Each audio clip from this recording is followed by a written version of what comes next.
allegiance. I pledge allegiance to the flag for the United States of America, for we live in a republic which stands one nation under God, indivisible, with liberty and justice for all. Please remain standing for the invocation. As we gather, we humbly seek blessings upon this meeting.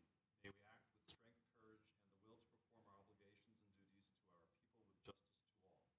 Let us seek wisdom so that we may act in the best interest of our people, our neighbors, and our country. All this we ask so that we may serve our community with fairness and respect, putting their needs before all. Okay, before we sit down, I would very much like to ask for people to observe a moment of silence for the date that we are on, September 11th, in memory of the tragedies so far long ago.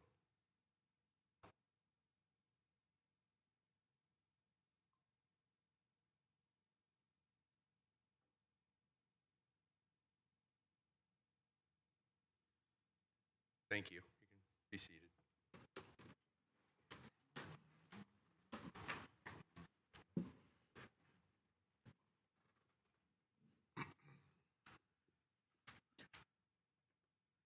Secretary Crutchlow, can you please read the statement of values? I think you already have. It's on here twice. Roll call. Roll call, yes, please.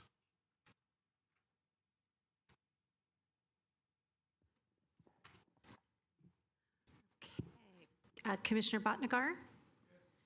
Commissioner Biagini has noticed us that she would be out today, not at the meeting. Commissioner Chair Kuru? Here. Commissioner Wang? Here. Commissioner Buza? Chair Salame? Here. Commissioner Crutchlow? Here. Thank you. Since Commissioner Biagini isn't here, is there a motion to excuse her? I move to excuse Commissioner Biagini from her prior notification. Seconded. Okay. We have a motion and a second. Motion by Chair Kuru. Yes. Okay, the motion one was by Commissioner Chair Kuru, seconded by Commissioner Bhatnagar. Is that correct? Yes. Thank you.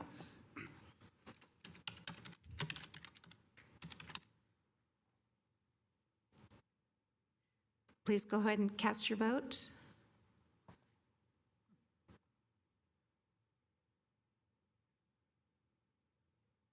I'll do a verbal, it's not showing up on mine. Yeah? Yes.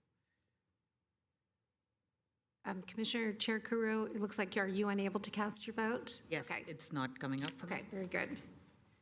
Thank you, and the motion passed. Thank you. Motion passes. Thank you. Secretary Crutchlow, can you read the commission procedures?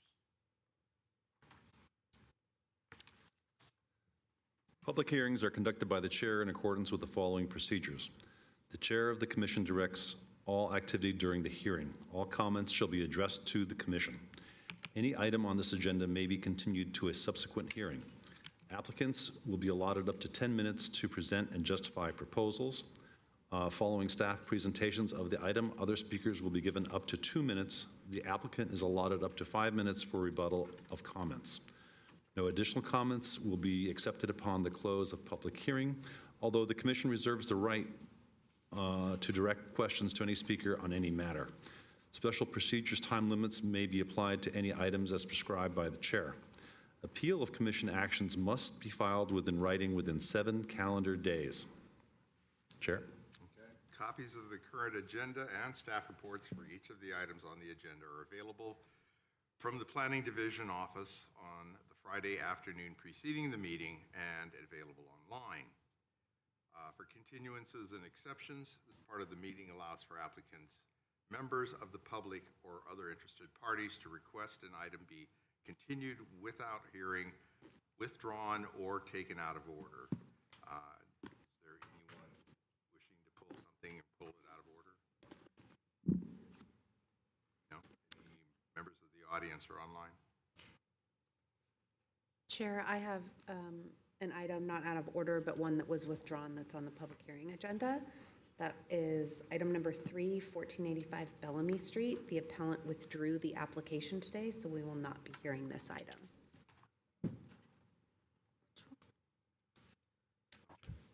1A or 1B? It's item 3 under public hearing. Of Yeah. Public hearing. Yeah. Okay, so since we have an item under, that's been pulled by being withdrawn, move on to the next section. And then we do have one item under continuances. I just saw Yeah. that. I read it.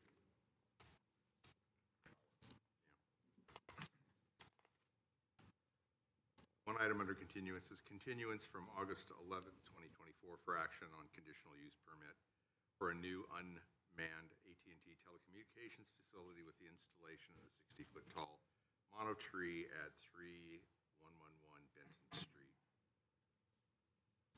Okay, is there any other issues or suggestions for continuances? Mr. Chair, I'd just like to point out, at the last meeting, I informed you that there was a hard deadline by which you had to act in early September due to the FCC so-called shot clock for acting on telecommunications facilities. The one exception to that is where the applicant and the city have mutually agreed to an extension of that shot clock. And yesterday, AT&T and the city signed what's called a tolling agreement to extend the deadline to November 15th. AT&T has requested additional time to gather the information discussed at the last meeting, and that's why we're requesting continuance. I just want to assure you that continuing it now will not cause this project to be automatically approved. I assume we need to vote on it. Yes, and if I'm not mistaken, the AT&T representative was actually going to attend Yes. tonight, so he may actually want to speak on whether or not you should continue it, although there's no obligation to. Correct. Hear what the word is. Is it on?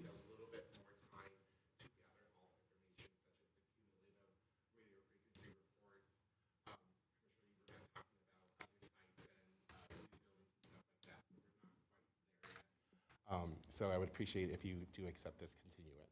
Thank you.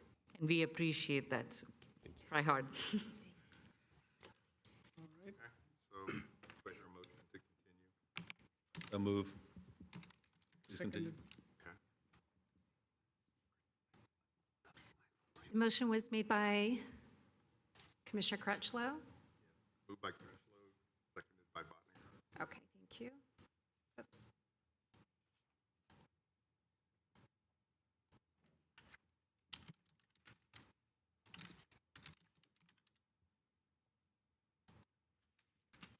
Go ahead and cast your vote, please.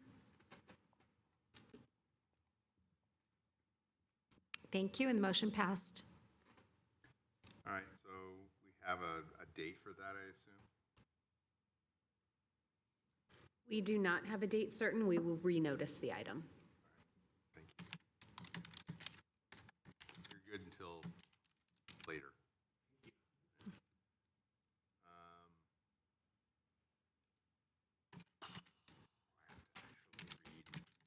More. I have so much to read. Oh, the announcement of Less than a full commission. less than a full commission, yeah. Planning Commission has 7 members. Whenever the full commission is not present, thank you, applicants have the option to continue their item to another meeting unless Planning Commission members are recused due to conflict of interest or due to process recusals. We have Commissioner Biagini away right now, so there'll be 6 of us tonight. Is there any other continuances requested? Yes, come forward.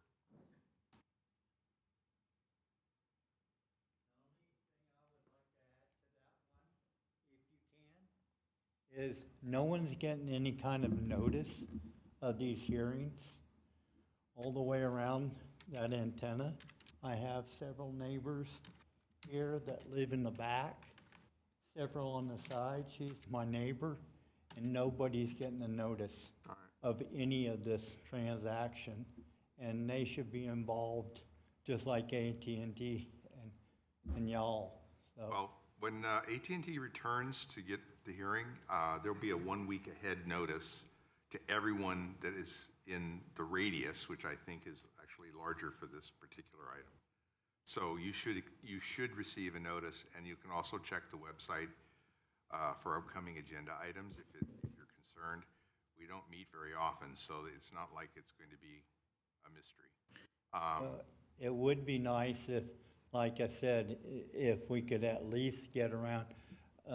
I live on Humboldt, and these gentlemen here live off of Benton Street, complete different area, but they're right in that area where that antenna fell. It would fall in their backyard, actually. Yeah. So I'm just asking y'all to try to coordinate a bigger radius of what y'all did before and let us know. None of the, my neighbor right next door to me, she didn't even know. Right. You know, so could you please take that in consideration? Absolutely. Through the chair.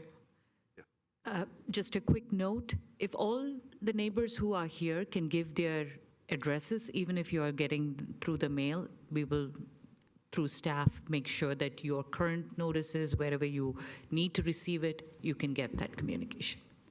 So if you could just, through the staff, reach out with your addresses, we'll make sure it's accessible both online as well as notifications.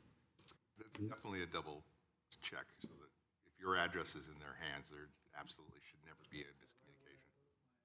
You can hand it to one of the staff members. Yeah. And Mr. Chair, just to clarify, this item that you're acting on tonight was a continuation of the public hearing from the last meeting. As a result, there was no noticing conducted for this because the noticing was conducted for the prior meeting. However, when this is rescheduled, we will do the full noticing, mailed notice, as you mentioned earlier. Sir, so back to that, there's about 3 or 4 people right here that was never noticed in the front last month or ever. Okay, well, that's an person. oversight.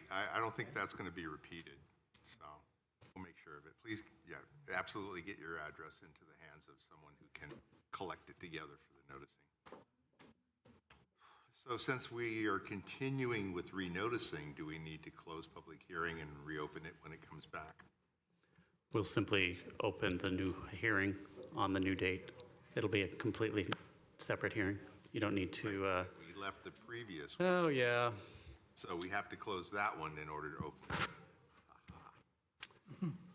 You make a compelling argument, Mr. Chair. Why don't we have 2 motions, one to close public hearing and one to continue? All right. Make a motion to close both hearings and one, we'll do one at a time, right? Yeah. Previous public hearing. And continue. And In this particular case, we can merge them. Okay, so make a motion Ordinarily. to close the public hearing on the previous at and T item and continue it to a date It's uncertain. uncertain, TBD. Second, by Chair Crew. Crutchlow and Priya. I'm sorry to repeat.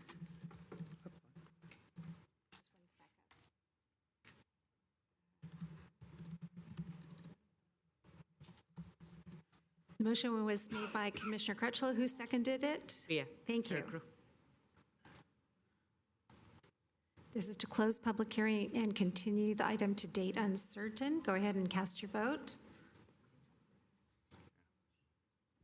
Thank you. The motion passed. Chair, one question. Don't we have, can't people just sign up by email to have emails sent to them? Do you want to mention that? I think it's a fair thing to comment on is that you can, I believe, staff can correct us if we're wrong, but I believe you can submit a request to be notified in email, correct? My thing is, yeah, on the website, you can sign up for email notifications for meetings and such, correct? Yes, you can.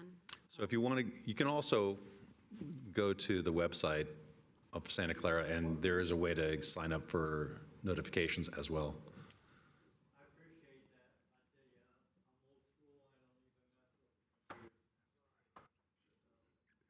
Well, maybe some of your neighbors do, but I understand you want to get it. You want to get a real mail.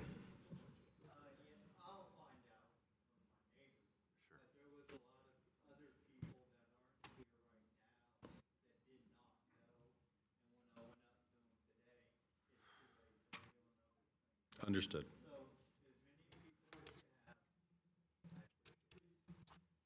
Okay? Okay, thank you. We'll make sure you get the notification. All right. All righty.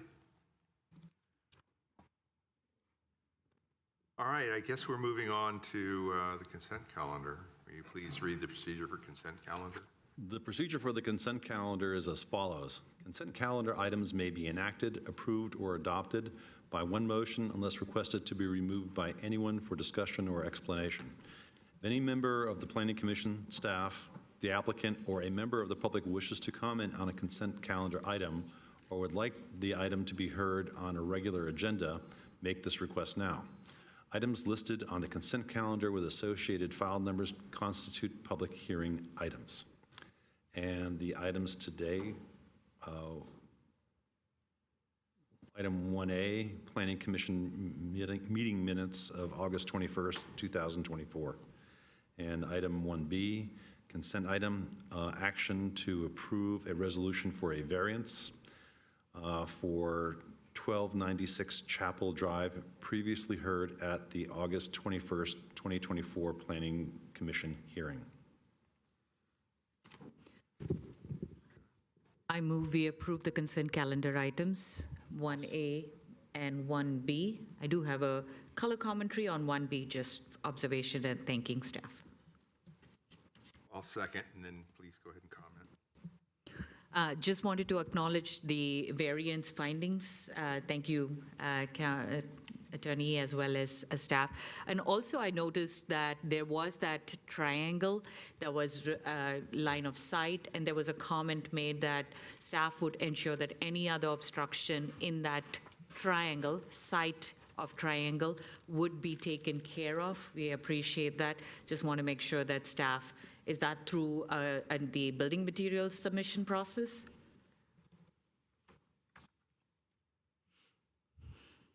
I would need to read that Okay. specific finding to see the exact language. Just making sure that we all understood the record. The approval was, of course, based on all our recommendation, 4-1, of course, but understanding that staff did all their due diligence effort. There was a line of sight triangle that your attachments included for the address, and there was a note that staff would ensure any obstruction, because it was already impeding some part of the line of sight, that there would not be any additional hindrances within that property from a traffic standpoint. Then yes, that would be correct. When the applicant submits for a building permit, there is a planning review for conformance with the approved planning approvals. Yes, thank you. That's it. 1265 Chapel.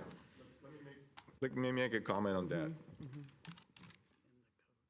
The property in Chapel, what they want to do is not going to be impeding in any site at all. Also, the property across the street is also on Chapel, has 6 feet already extended, that they extended their porch through there. So I don't see anything putting any restrictions whatsoever on that property is not going to make any difference at all. There's actually bushes are going to be impeding more than the property in itself, and it'll kind of match the one across the street from it on Chapel, so I don't see any problems with that at all. Yeah, just referencing to the Yeah, to the diagram. pictures there, but Yeah. I'm talking about being there in Being sight. That's what I reality. did. I wanted to Understood. double Thank you. check that. Yes. Yeah. Appreciate So there's no problem at all with that property. Okay, duly noted. Just want to make sure, staff, that you have that basis covered as a covenant, almost. As is often the case, we all vigorously agree on what we're seeing. Yep. So, Motion by Priya Chirkru, yeah, I seconded by think we have the Commissioner Salim. motions. Okay, very good. The motion is to approve the consent calendar. Go ahead and cast your vote, please. Thank you, and the motion passed. All right, so it passed unanimously. Thank you. Okay, we're up to the point where we have public presentations. Is there anyone here or online that has a short presentation for an item that is not actually on the current agenda? No, we don't have any requests. All right, can move on.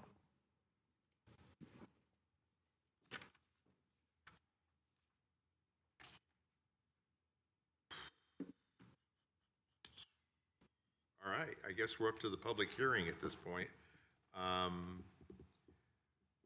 I'll read off, we have items 2, 3, and 4.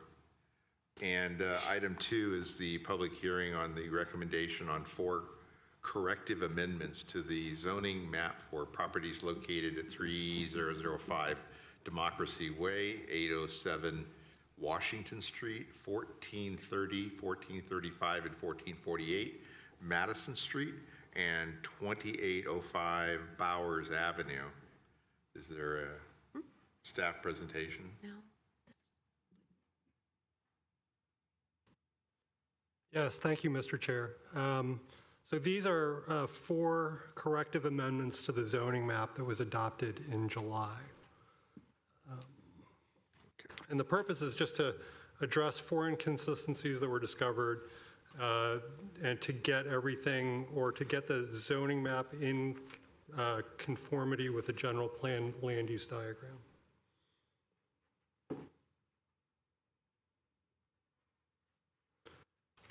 So you all should have maps if you find that more convenient.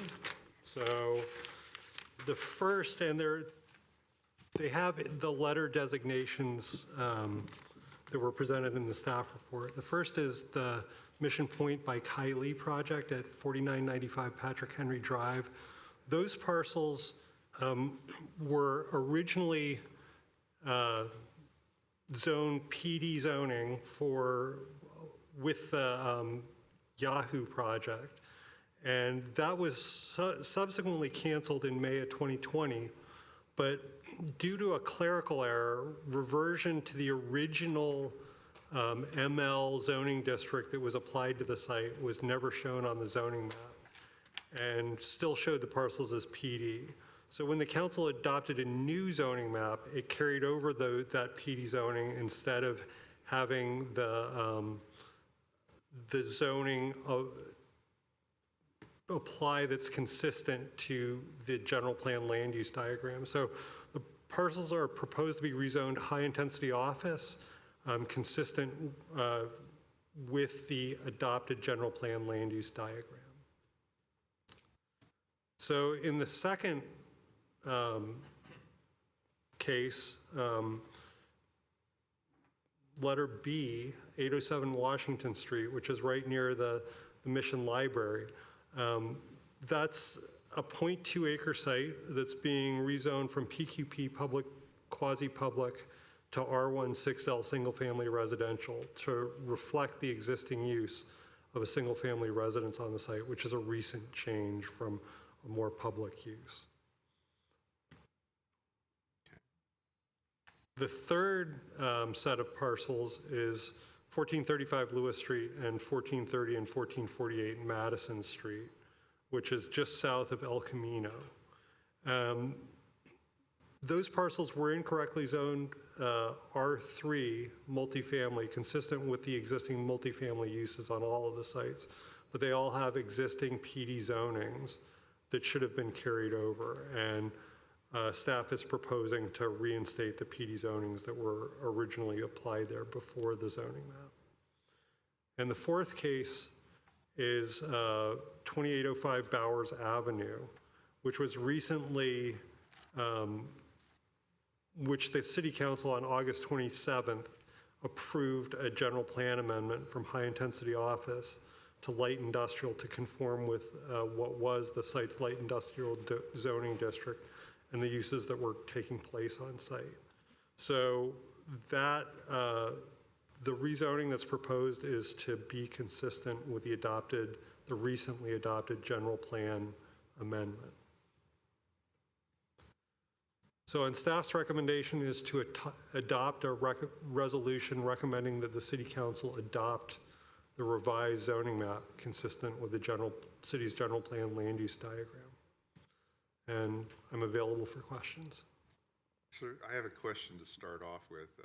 What about the other properties adjacent to Bowers Avenue? Was it reasonable to include the rest of that bump between Bowers and Central? Don't go there. Well, I'd like to have the answer. This was specifically re-GP'd for that particular site on August 27th. And this rezoning is to conform to that August 27th GP amendment.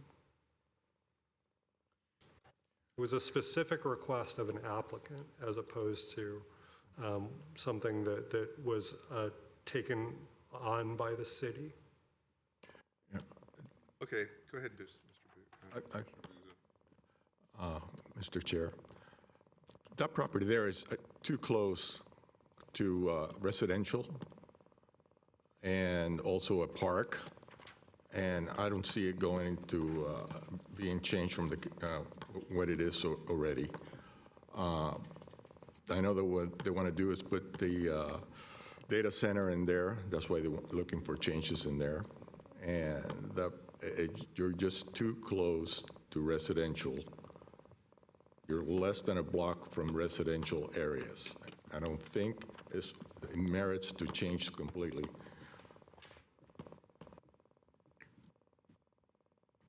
Through the chair. Yes. I think this was, you said adopted and approved by this, so, okay. I just wanted to make sure I understand. Yeah. Yeah. Yeah. Correction, yeah. So this was approved by City Council, and I think we got a memo. Elizabeth, thank you for sharing that communication. The data center that we said Yes. no to was approved at the last City Council, so here we are, and there we will be. Yeah, I just want to make one quick comment. I'm pretty sure the city council, when they approved that, they weren't thinking that they would live a block or 2 blocks from a data center. I'm pretty sure none of the members of the city council at that time had that data center that close to the residences, and also what it's going to cost the city and properties. So I would suggest we don't assume what they know, what they don't know. Yeah. well, apparently they do. I have a second question, if that is resolved, or, okay. I wanted to ask, and this may not be, but do we remember the one applicant who came with a residential property adjoining a commercial property by El Camino Real, and he wanted to confirm if there was an opportunity to have his second property also be designated because he was joining or sharing a business model with the property.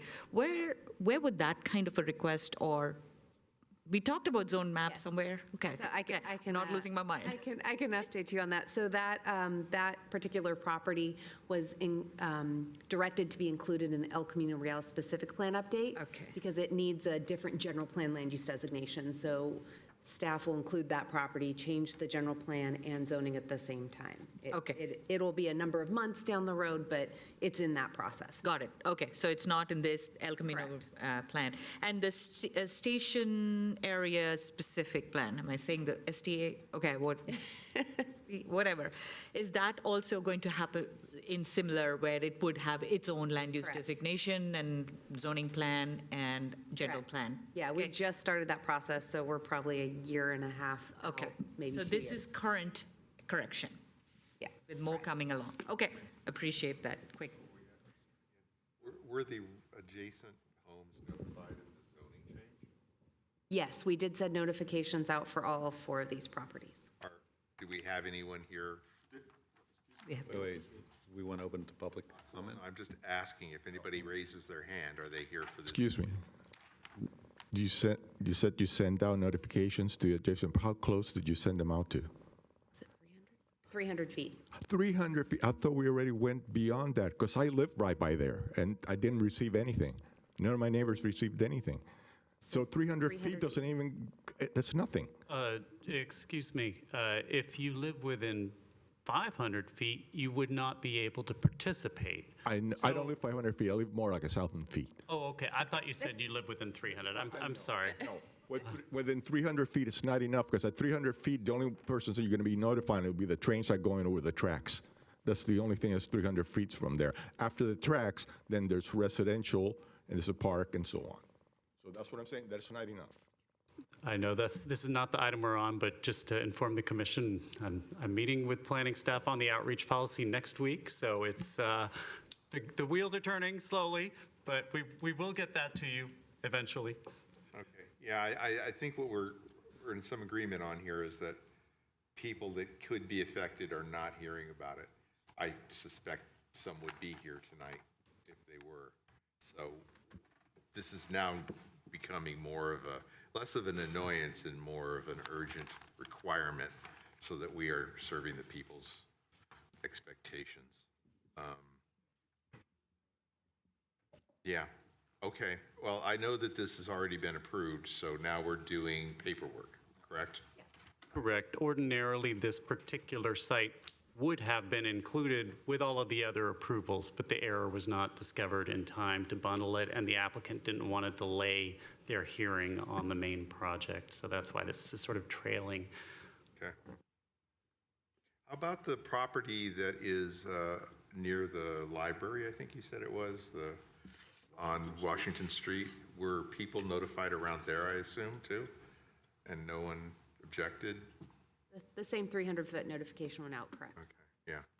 I think we're just getting reinforced that 300 feet is insufficient. Well, what I would suggest is that the idea be that, okay, if I have 100 yards between what we're talking about and the first house that's nearby, that 300 feet should start by the closest boundary of, and I'm sure you're going to think about that anyway when you have this discussion. But the idea is, of course, if there's blank space, don't count that, count it the moment you hit a house or something like that. Then say, okay, 300 feet from here. And I'm sure that'll be a lot of fun to do, but I think you get the gist. Okay. The other thing I kind of wanted to ask about is, since items 2 and 3 are deja vu, is that how you wanted it listed? They're absolutely identical as far as I can see.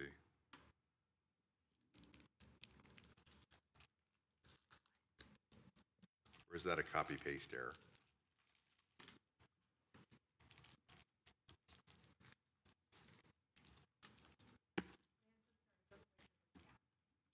Items 2 and 3 seem to be absolutely identical.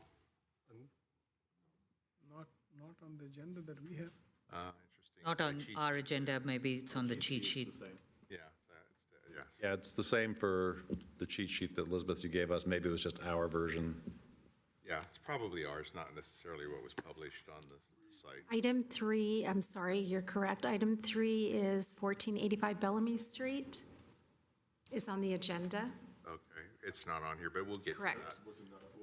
Isn't, yeah, 1485 Well, was that is just, what was on your I see. sheet, yeah. I see. So we'll be moving on to number 4. We will skip item 3. All right, good. Is there, do we want any more discussion before we need to open this, I think? Open public. Hearing. Public comment, yeah. Then let's open this for public hearing. Is there anyone that wishes to speak on this issue from the public, phone or here? No, we don't have any requests. Okay, this is going to go by in a close cloud. public, I move to close public comment. Second. Commissioner Bria and Commissioner, I'm going to give it to Commissioner Booth. I hope so. Get it before someday.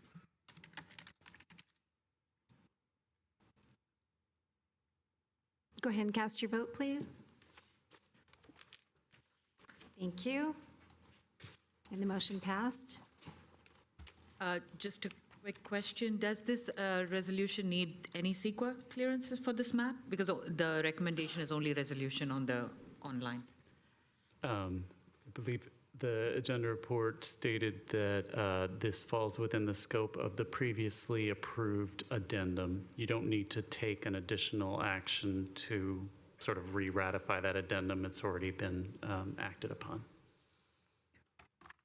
Commission's ready, we could go for the motion. Make a motion? You have to read it.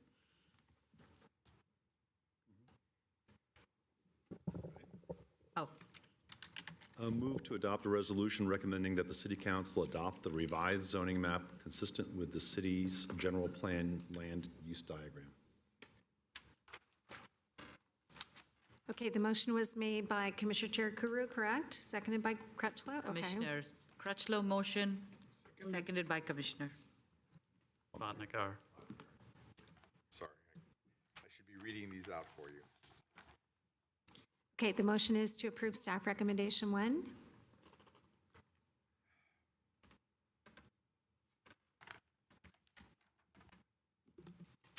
Okay, thank you, and the motion did pass. Yeah, I have personal problems with this too, but it's kind of like pointless to fight this issue because it's already been approved. So, we move forward. Do remember that this data center is not going to be built anytime soon. It's Yeah. going to be quite a while. Right, we've made our recommendations to council and they approved it. I watched it. Yeah. It was quite impressive in every way. Okay.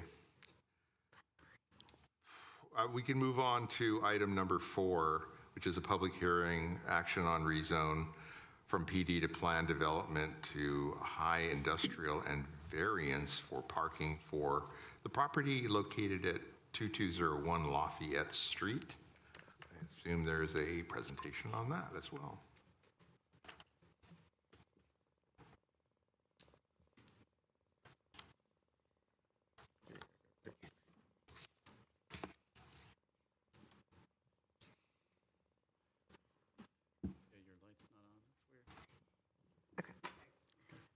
Thank you, Chair.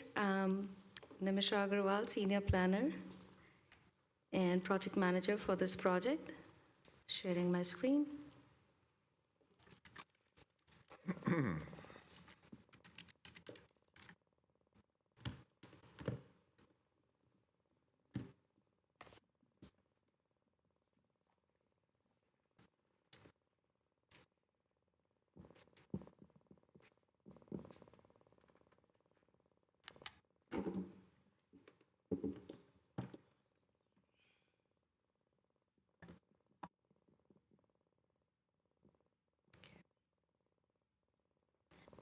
So the request before you is for a rezone from planned development to heavy industrial and variance for parking, subject to findings and conditions of approval for the property located at 2201 Lafayette Street. The project site highlighted here in red, it's a 1.5 acre site. The general plan is heavy industrial, zoning is planned development. It is currently occupied by a 24,000 square feet, one-story building, which was previously occupied by Union Stone, which was a construction materials showroom. Just for context, this is adjacent to the property located at, to the property at 700 Matthew Street, which was previously occupied by Off the Wall Soccer. And this property at 2201 Lafayette Street has been vacant since April 2013. Here is the general plan and zoning. The general plan is heavy industrial and the zoning is PD currently, surrounded by mostly heavy industrial zoning districts. Here is a street view of the site from Lafayette. A little bit of a background, in 2005, Council approved a rezoning of the larger parcel from heavy industrial to planned development. This was also accompanied by a tentative map to create 3 parcels. The larger parcel was divided into 3, as shown here in orange. Parcel 1 was the one at 700 Matthew Street, parcel 2 at 2201 Lafayette, and the third parcel fronting Matthew Street was the common parcel for parking. This rezoning had a specific condition of approval restricting the use of parcel 2 to construction materials, retail showroom / warehouse. There was also a parking agreement to provide for the parcel 1, that is 700 Matthew Street, to provide 10 parking spaces for parcel 2. Last year in July, council approved rezone of parcel 1, that is 700 Matthew Street, and parcel 3 from planned development to heavy industrial to accommodate a business of quality metal spinning.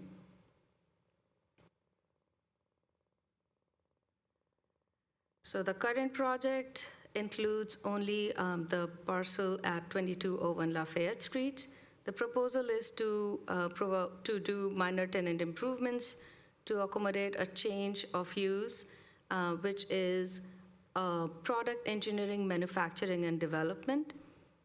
And there is no change to the footprint of the building.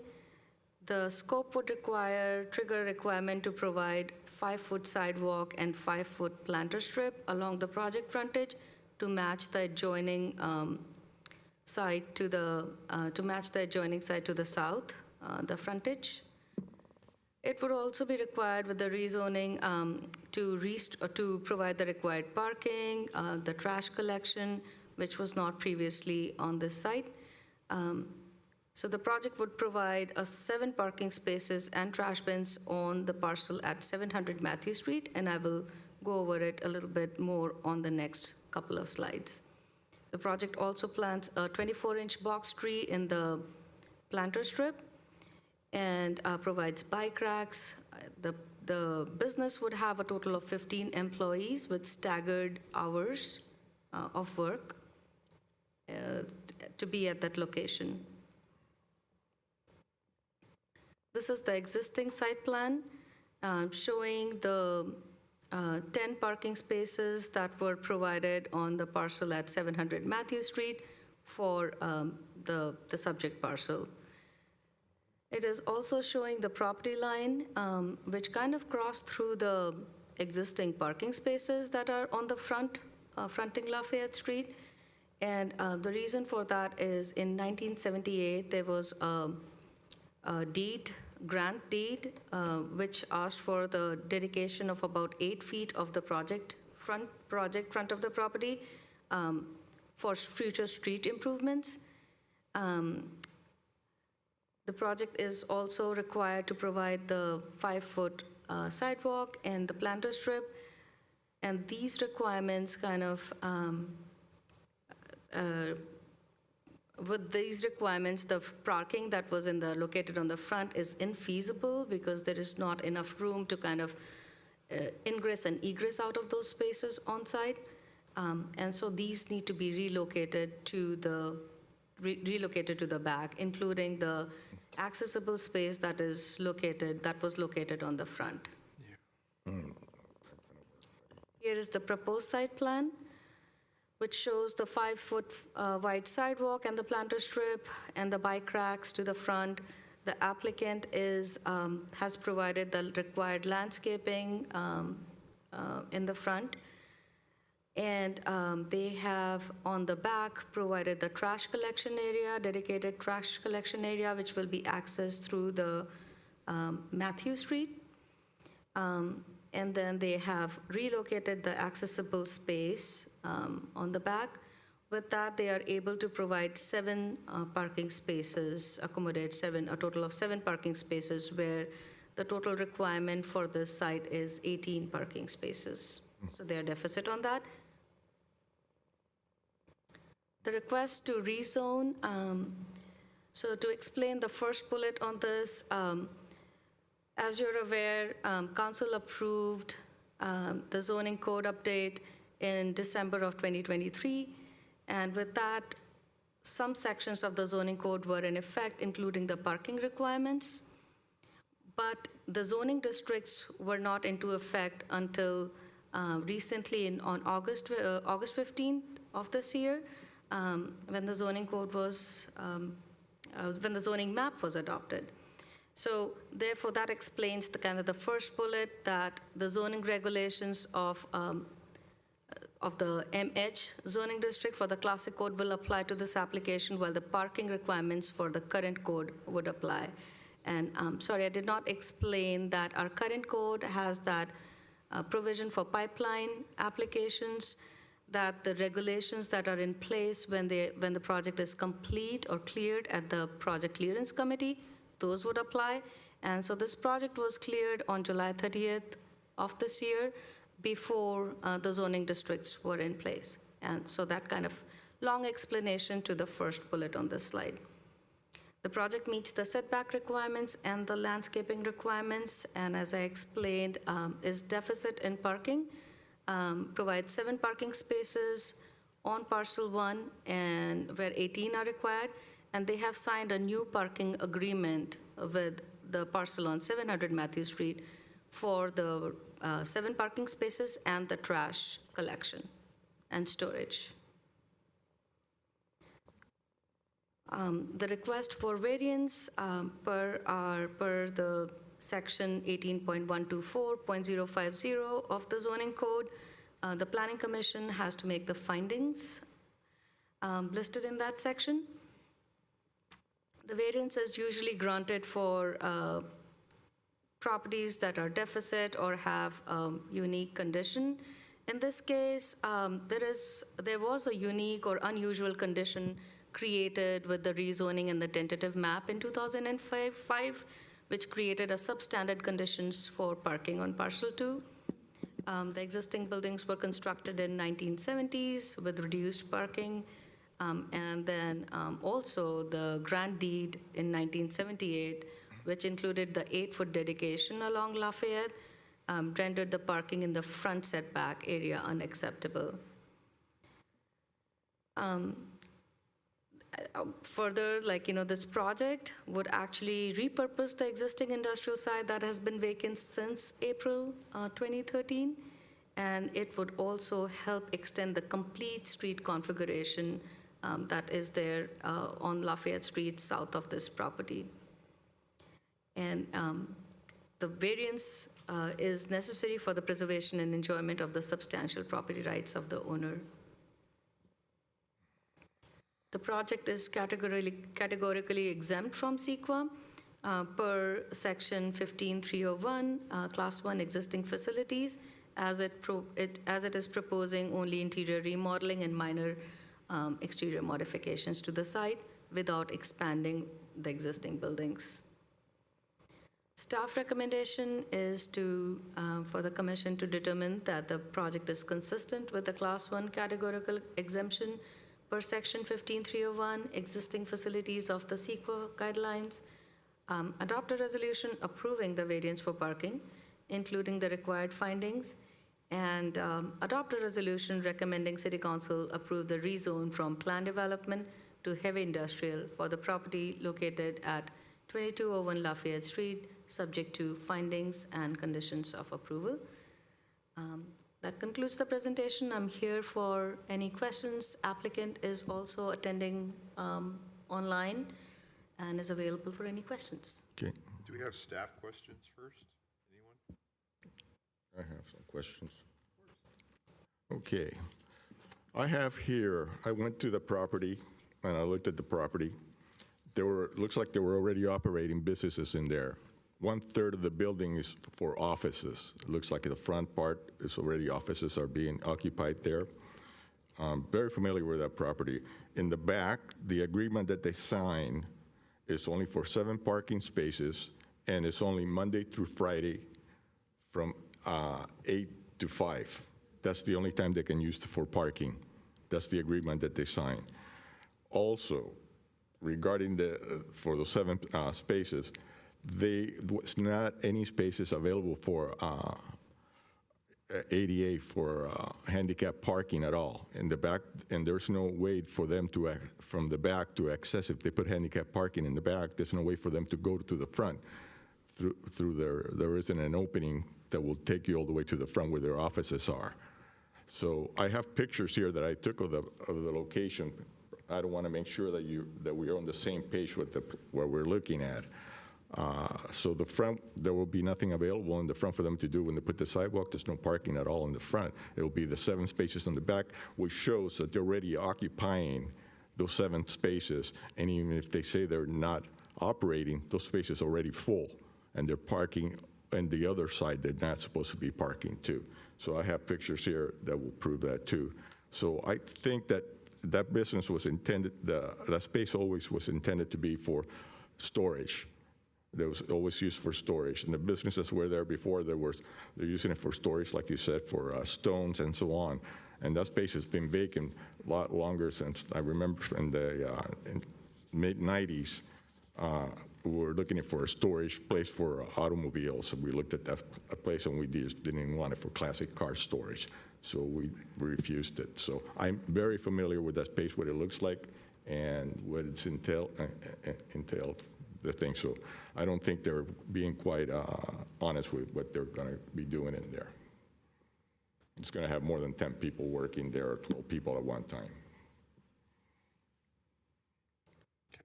Any comments or response? I believe the applicant is here and they can respond to that, but yes, the parking agreement is in place and the accessible space will be relocated once the project is approved. It will be accessible through the parcel on 700 Matthew Street. So that was also redeveloped recently. The council approved the rezoning of that parcel also to heavy industrial. And so the parking configuration has changed on that one. And if I may share the screen again,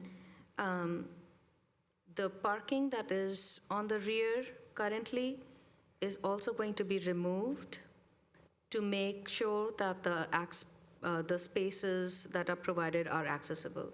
I'm going to show Would you repeat what you said again, because it wasn't quite clear about the space in the back that's going to be removed? Can you repeat that, please? Yes.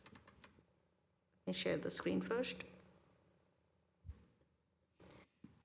So with the proposal, these parking spaces that are located here in green on the existing, they will be removed so that the parking spaces here are accessible and also for the fire access. So if we look at the proposed plan, those parking spaces are not here anymore. So that's how this will be an accessible parking spaces. Right, so you're saying they're going to have 7 parking spaces and none for the handicap and accessible at all. So then that doesn't comply with the city, with the codes. Chair, there is an ADA space, and I don't know, Namisha, do you want to zoom in on it? It's Yeah. space number 6 is the ADA space. I have the pictures here. This is proposed. Once this is approved, they'll make the improvements to the site. So this isn't an existing condition. This is what they're proposing in order to be in compliant with the building code. So once the planning permit is approved, then they would move on to building and actually make these improvements as proposed. Correct. They're parking like that already. They're parking like that already. So it's not what is proposed. That's the way they're parking. That's why I say I have the pictures right here. It's identical to what you have over there. And they're already conducting business in there. Okay. So this is what I'm saying. You don't have any but the amount of square footage they're occupying, there's not enough parking spaces at all for all their employees. And the contract that they have is only from Monday to Friday from 8 to 5, and nothing on the weekends or at night. So if we want to just, make a continuation on this so they have more information or from the other, whoever's renting the space for them to come up and, give us a copy of the agreement, maybe we could do that. But there's not enough parking spaces there, and that's going to be that place is a mess to get in and out as it is already. And the place at 700 Matthew, it used to be heavy industrial. That used to be manufacturing there, and then it became in soccer. So it was reclassified to what originally was at all. This other place we're talking about was never been for heavy industrial. That was always been for storage. I think what we need to do is hear the applicant and have them maybe comment on some of these questions that have come up, and that'll give us an opportunity to clear up any misconception about timelines. I have a question through the chair. I know they went already on the other side. Is there an option to get a few additional spots to reduce the difference from 18 to at least meet maybe 60, 70%? Is there an option to get additional stalls from the neighbor? So this application was reviewed a few times at the Project Clearance Committee, and staff worked with them. And to find more parking spaces, but as such, the buildings are constructed already. There is no change to that. Both the site at 700 Matthew Street and this one are constrained in parking. Because the parking on the front was also removed, it is constrained. There is not enough room without applicant investing in substantial cost and demolishing the building, part of the building to provide parking. There really is not. The priority was to provide the trash collection, make sure there is fire access, that's why the parking on the back was removed, to make sure there is fire access. So those were the priorities. We also thought that it was important for the complete streets frontage to be here, for the site to, or for the section of the street to look nicer instead of what it looks like right now.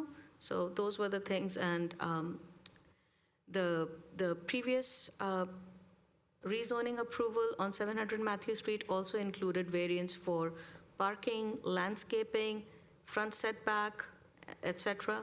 And so this property, with the improvements they are making, they are meeting the front setback requirement, they are meeting the landscaping requirements on the front. So the one thing that are deficit are on the variance. So those were the kind of the thoughts. You raise more questions for yourself by letting me know all of the other good information. So when you said 700, which is where they're getting the 7 parking spaces, right, was already approved with the variance of reduced parking, and now they're giving charity? So that was the parking agreement from 2005. So the 7 spaces are from their parking agreement? Yes. From So the parking agreement was to provide 10 parking spaces Wait, originally in 2005. I'm talking about 700 right now, and you're talking about 700. Where are 700's parking spaces now? That property was, I don't have the whole site here, or the plan for 700 Matthew Street, because that was a different project. But 700 Matthew Street had a variance for, there was a requirement, and they did have a variance for the number of spaces to make sure there is, thank you, Leslie. So 700 is the one that is the West Cap soccer camp? Former. Now Okay. it's Quality Metal Spinning. And the parking agreement now is with 700, or is it with Annex Precision? It is with 700 Matthew Street, Quality Metal Spinning, the business there. And so when 700 was granted its variance, they were asked to provide X number of parking spots.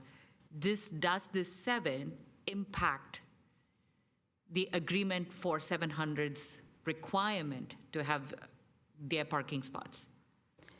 No, so when 700 Matthew Street was rezoned, they were made to comply with the parking agreement in place. So they did provide 10 parking spaces for 2201 Lafayette Street. Now, when 2201 Lafayette Street has applied to rezone the parcel, they are not able to provide the 10 parking spaces within that same configuration, because they need to provide for the storage bins, they need to provide the accessible parking, they need to remove the 2 parking spaces so that the fire accessibility is there, and therefore it's reduced to 7 now. Okay, then maybe we are speaking in different languages. I just want to make sure that in this case, the challenge for 700 was to have its own parking requirement met, but they're giving 7 stalls of theirs to 2201 Lafayette right now. I want to make sure we're not adding the aggravated situation of parking for the entire area, because both are heavy industrial now. Yeah, I think they're providing the same space that they were providing earlier. It's just that in that same space, they are now able to provide 7 spaces instead of 10. Yeah. So it's not further aggravating the situation. Okay, and then a secondary question to what Commissioner Boozer was mentioning.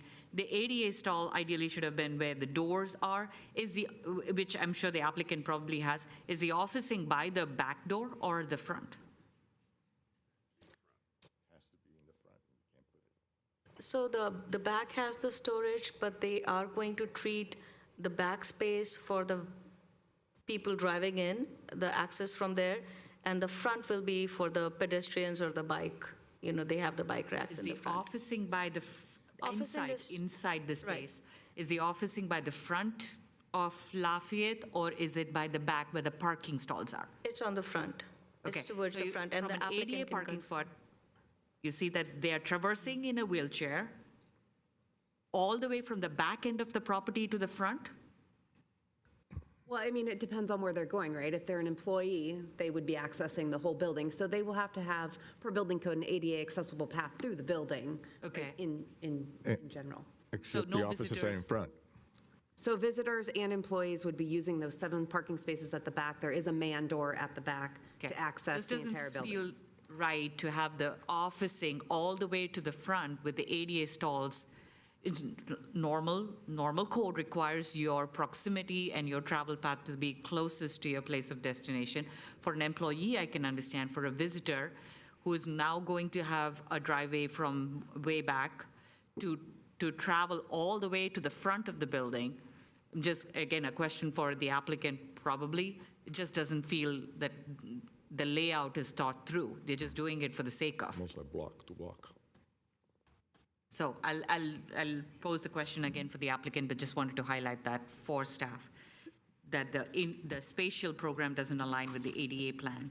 And, Mr. Chair, if I could address the specific issue on the number of parking spaces Commissioner Chair Crew was asking, I was able to pull up the variance that was approved in June of 2023. At that time, the code required 32 parking spaces for 700 Matthew. The variance was to approve reduced parking of 26 spaces. Included was a site plan showing exactly where those 26 spaces were. And there's, they pointed out the spaces that are going to be used for the current project, and they were excluded from that count. It's noted that the shaded parking stalls are for the neighbor's building, and they were not included in that count for the number of spaces for that variance. So this application tonight will have no impact on the amount of parking provided for 700 Matthew. Thank you, and that's very helpful. I just want to basically resonate what Commissioner Boozer was saying is both were granted a variance because they could not meet the minimum code required parking spaces from a square footage and from a utilization standpoint. We are just aggravating that even further with approving this additional variance that would have required, of course, 10, but the only accessible spaces were 7 from your prior agreement. Now with an ADA improvement, still 7. But just noting that in both cases, 32 plus 18 would have been the minimum code requirement. Now we have 27, you said? 26. It's- 26 plus 7. So there's a deficit that's just exaggerated much more. Yeah, that's correct, yeah. Because Yeah. Matthew has nothing to do with that property. And again, that property on Lafayette was never intended to be anything but a storage facility. That was what was used at the time where the canneries was still in operation. Okay, I understand the situation. I know history cannot always be storage, so I also understand that, but just want to hear from the applicant. Yeah, What- I'd like to hear from the applicant. Yeah. Well, I got one more question for staff, if I may. Okay, go ahead. Sorry. It's all right. You said that this was exempt from CEQA. Correct. And given what they are planning to do, at least from what I can see on their website, and the kind of manufacturing that they're doing, they're dealing with some potentially very toxic stuff like batteries, their semiconductor equipment, things that would generally have some very nasty chemicals associated with it. So this was already zoned and would allow that kind of manufacturing and would be exempt from CEQA again? I think the trigger for CEQA was like, what improvements they are making, and the improvements they are making are mostly interior. I don't know, Leslie, if you want to speak to that, about use of toxic materials. No, that's correct. The CEQA is based on the project, the development project, not the internal operation of the business. When there's a project that is either just using the existing building or has only minimal expansion, we would typically put that under Class 1 categorical exemption. Their categorical exemptions are not absolute. It's unlike a statutory exemption, which actually is absolute, but a categorical exemption should not be used if there's unusual circumstances applicable to a project. So, yeah, if this was a cyanide factory that, was billowing clouds out every day, we would call that an unusual circumstance and would not use a categorical exemption. I think it would have to be a fairly extreme risk before we would say that's a trigger, but perhaps those are questions you could direct to the applicant about the nature of their business and how significant their use of hazardous materials is. Because I think certainly there is a threshold beyond which you would not want to call this exempt. Correct. And thank you, that's what I was looking for from staff, so now you can go. I guess we're ready? Sorry. Go ahead. Just a quick clarification. What is that threshold? Like, how do we know at this point if the applicant says, yes, I'm storing cyanide, but it's 500 cans, 2,000 cans? What is our threshold? It's a change of use. That is an excellent question, Commissioner. The exact threshold is 1 point. No, I know there is, so you could cook it up, but you know me. I imagine there is a judgment call there. I mean, if what you hear tonight gives you concern, then I would suggest after hearing all the testimony, maybe you call for a continuance, and I can go research what are circumstances that have triggered the unusual circumstances exception where hazardous materials are concerned. Because I will tell you, I didn't research that in advance of this meeting. But if there is testimony tonight that raises that concern, I'd be happy to do that research for you. Has the fire marshal, what is the recommendations of the fire marshal? That's what we want to see too. Fire department did review this as part of the project clearance committee process and imposed standard fire department conditions. Yes, correct. They did review it, and they did make sure that there is accessibility, or they were meeting the fire department conditions, and there are several conditions of approval that are included from fire department on this, and that was not one of their concerns.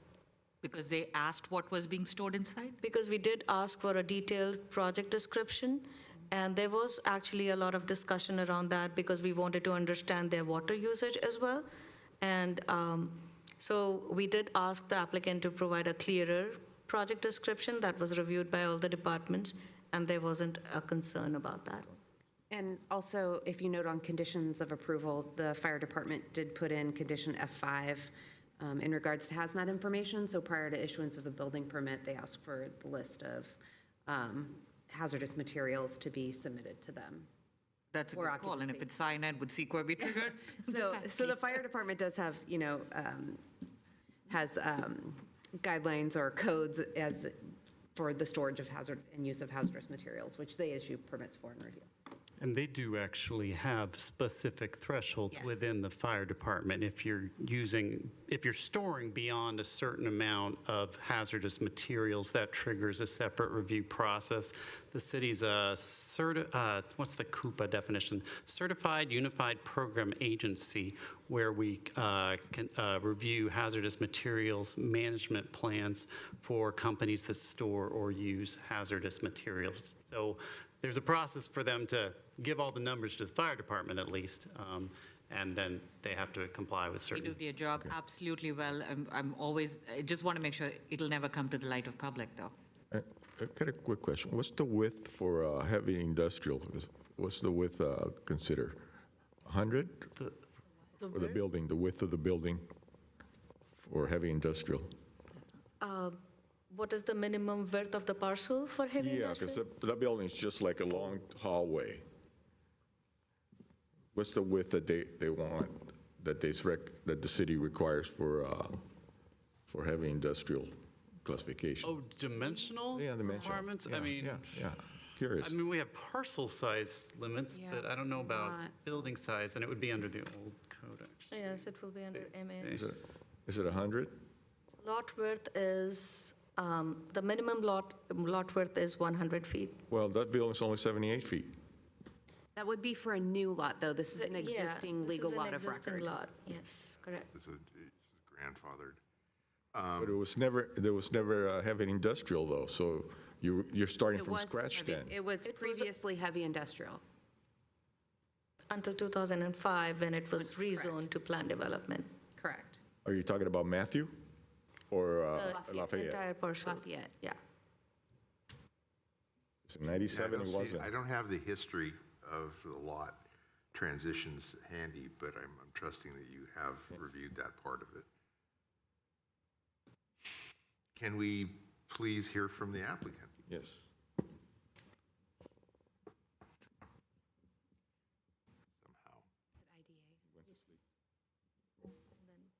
Somehow. Hello. Yes, hi. Go ahead. Thank you. Hi, this is John Hogg, architect for the projects. And I hear all the question and concerns. First of all, I think, because of we are reducing more parking on the Lafayette, and our propose is to provide some bicycle racks so that, we encourage employees that they can, if they're close to the company, they can ride bikes. And I think that is one of the plus that we voluntarily, upgrade that part.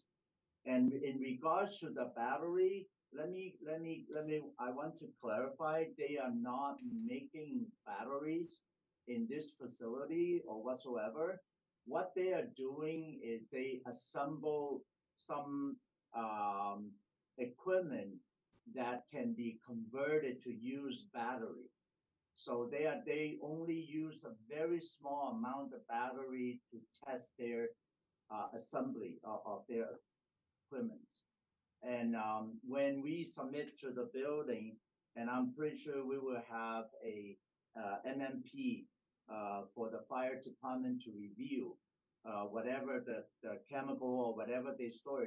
And I can tell you right now, they do not have any chemical whatsoever. And the battery is basically, it just it's not nitrix battery that I think you all worry about. I think it's just a prepackaged battery. They just assemble and make it make sure that it would work, and that's about it. They're not producing any battery whatsoever. Okay. I think the concerns were over hazardous materials and making sure that there was suppressant that was on site and made easily accessible to employees to combat anything in case of fire or other things. If it's an equipment assembly, then that's a different category. It's not chemical or flammable or any other hazardous materials as far as you're explaining. Is that correct? Correct. All right. Thank you. A quick question. You're the architect of the building. You're not the owner of the building, of the business, are you? No, I'm just the architect. Yeah, so I would rather have the owner of the building tell me exactly what he's doing and conducting than having an architect tell me what the business entails and what they're going to be using for production. Because I also doing the tenant improvement for the tenant. And yeah, I already kind of like have a lot of conversation with them. And I'm more than happy to bring them on board and explain to you what they do. Or anyone else? Is there But they, Not on this, but another question, but whenever. Sure. Go. Okay. So you heard a conversation related to the ADA parking stall. As you recognize, you have 15 employees. They're all hale, healthy. I appreciate it. And you have some visitors, and we don't have the volumes for the visitors in general known. As your parking variance alludes to, there's a total deficit from 18 required to only 7. and with one ADA stall. Now, just remind me, what's our ratio for ADA to the total? If it was 18, how many ADA stalls would you have required? Or is that square footage? They require one for every 25. One for every 25. Okay, so you meet the ADA requirement. The question I had was where the space programming was going to happen in your building. As you recognize, the ADA stall is probably the farthest from where your office is, at least from what I hear say. I could be completely off. Is there a reckoning of how a visitor would travel all the way from the back of the building, visiting in a wheelchair? Yeah, it's actually the whole whole warehouse is very wide, and if you look at my schematic plan, the one side they have almost like 8 feet wide that you can travel from front to back, back to front, and then also the handicap the handicap toilet is at the front of the building, which is already there. And given this situation that we actually originally we provided the ADA parking on Lafayette Street, but because of these circumstances that the city requires to put in the sidewalk, the landscape, and I voluntarily included about 5-6 bike racks. That's why that is something that was eliminated from this project. It was at the front of the building currently. If you look at the Google map, you will see the handicap parking is there. I think that was proposed back in 2005 when they converted this to PD for retail use. Again, now we are converting back to a company, and this is not like an open to public kind of facility anymore, like it used to be. Union Stone was my old client as well, and I've used them for the last 20 years, and I go there all the time. And because of this project's requirement that we have to remove that handicap parking on Lafayette Street, and we have no choice, but at the same time, we have to provide a handicap parking. So therefore, we have to, propose it at the rear of the building because the front is pretty much gone. And again, this is just some sort of startup company that it's kind of internal. They don't go out and have a lot of clientele and things like that. They pretty much is like doing research and development to do like parts, like building parts and using battery to test it. That's about it. And they are not producing any battery in this facility at all. And I've been talking to the CEO and the whole team of these tenants. Can't go through there. And for the parking, that is why we have to move it to the back. We have no choice. And can you tell me the depth of this whole building? Like, what's your total length? It's more than 200 feet. That's why we've been going back and forth with the fire department because it's deeper than 150 feet. And in this case, is also we have to upgrade the fire sprinkler system to compensate that. So basically, it's double the volume. They already have an existing sprinkler system. But as part of the proposed project, we have to bring in another fire line from Lafayette and basically increase the volume of the fire sprinkler system. And the fire sprinkler system is being designed right now. And then, so in terms of use, as you know, this is actually heavy industrial. Heavy industrial, basically, it's the most toxic, area that you can do. But in this case, we are not proposing any, toxic things. And I'm more than happy to have them to write a descriptions of what their business about. I will rest with this comment. I still think as an architect, you should consider having your officing by your parking and of course, there's going to be several loading, unloading needs. If you're having that much of a warehouse component with only 15 employees, I'm sure there's a lot of materials, transportation, or see if the bike racks can come up to also support at least one stall. So I don't think anybody's going to take bike racks these days especially in this zone, if there's no bus stop or easy pedestrian access. But you could consider other TDM measures. Just sharing that it seems just a checkbox, not a real thought through from an ADA perspective. I rest. Thank you, Chair. My turn to ask a question. Has anyone explored an exception for the single ADA spot to be in the front and adjust the racks and other landscaping to accommodate that single spot? Because it's the only fly in this ointment and should be able to be considered a special case, perhaps to alleviate most of the concerns that people are sharing right now.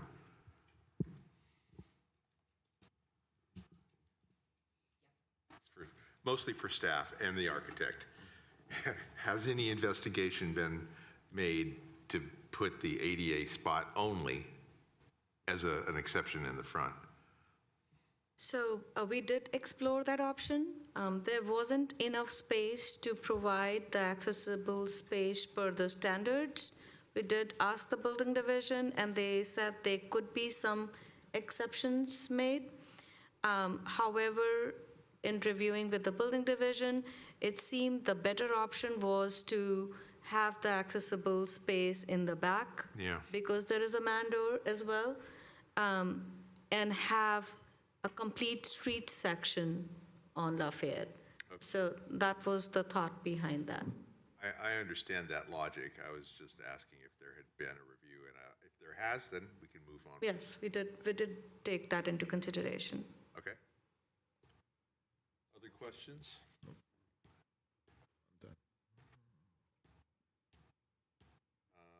Open for public? Yeah, I think we need to open for public hearing, but is there any public? No, we don't have any requests online or in the chambers. Okay, then there's logically no rebuttal if there's no public? I would give him an opportunity to speak Sure. anyway, given that the commission did borrow some of his 10 minutes for questions.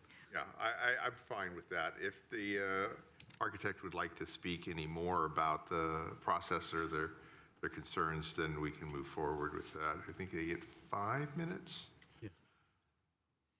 That's correct. if I understand it, which I do. Only done it enough times to finally understand it. Okay. If you have anything else to say, your opportunity is awaiting. No, I don't have anything to add to it. I think I pretty much explained everything that I know of. Hopefully that is helpful for you to make a decision.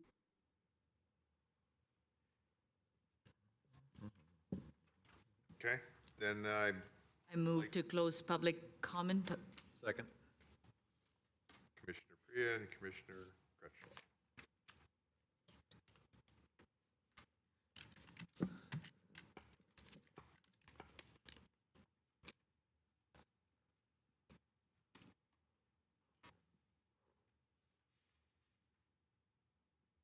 Any final comments before we take a motion? Okay, thank you. Motion passed to close public hearing. Thank you. Thank you. Yeah, I will make a comment. Thank you very much. Okay, thank you. I will make a comment that I'm feeling like this is a little bit squeezed. It's trying to get a dozen eggs in a half dozen holder, and it's a little concerning, but I don't see any place where they could magically make more parking appear. Was there any review or investigation of, I should have asked this before, was there any review or investigation of an extended parking agreement with adjacent businesses?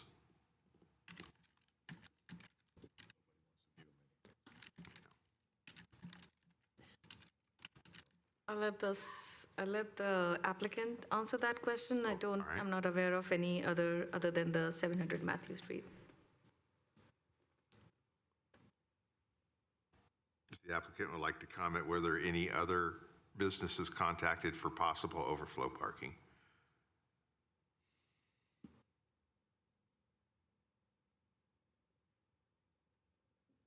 Is the architect still online? Yes. Yes. Hello. Yes, hello, go ahead.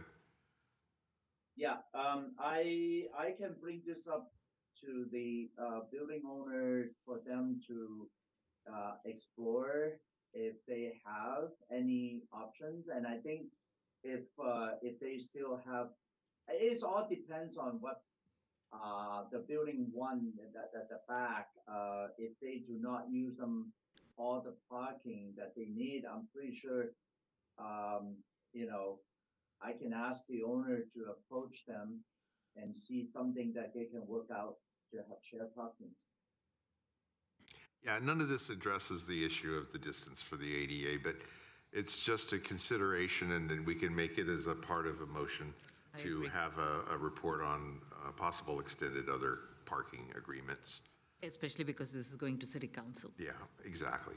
So there'll be probably plenty of time to have that included with possible recommendations. I'd like to make a observation. All the parking spaces around there are already occupied by the businesses that they Right, have, and the street is completely full of cars. Matthew's completely full of cars.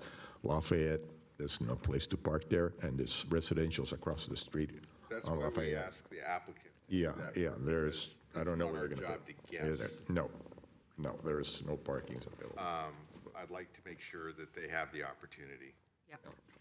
I'll just say one more comment, and I agree this building has been vacant since 2013, so from close to dilapidation, or I would say this is a TLC, or tender loving care, that's being brought back for this area and for the zone. 15 employees in today's world, in the product engineering world.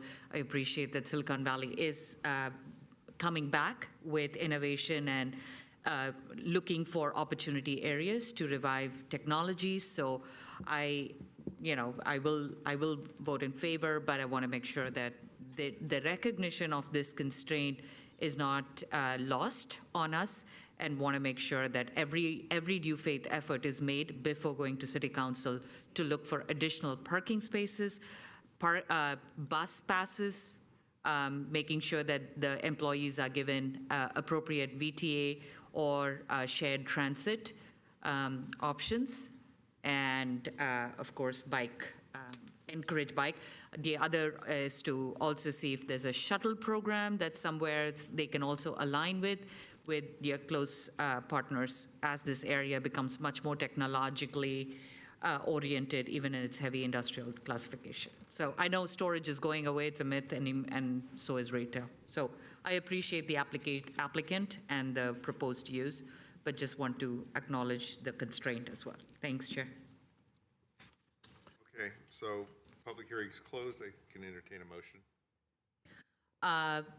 There are 3 motions. I am going to try taking all of them in the appropriate way. So I move that we determine the project is consistent with a Class 1 categorical exemption per Section 15301, existing facilities of the CEQA guidelines, with the fire marshal enforcing all the requirements and the information obtained ahead of going to City Council that it does qualify for CAREX, with additional inventory of what's being stored inside.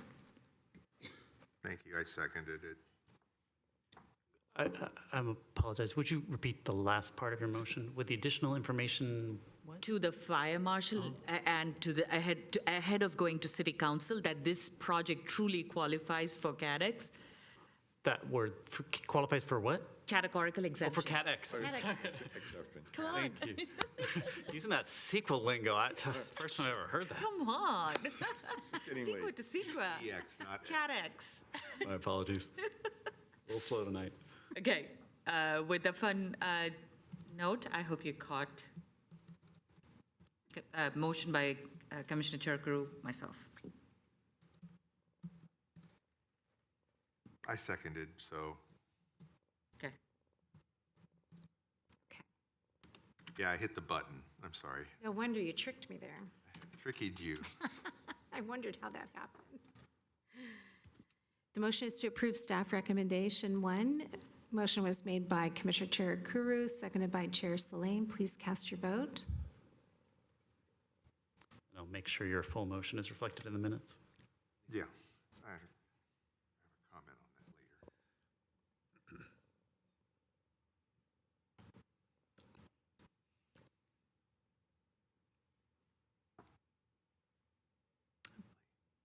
So the motion did pass, correct, Xander? I'm never sure. Correct. We- Motion We have passed. less than 7. Supposed to be So the motion did pass. Thank you.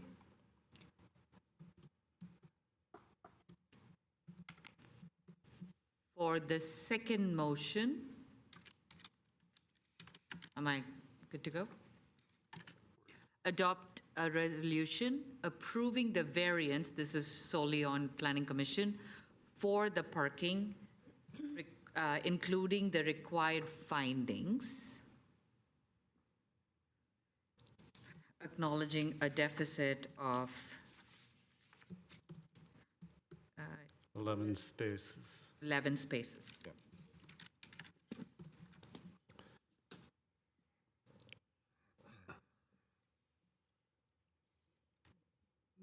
Yeah, yeah.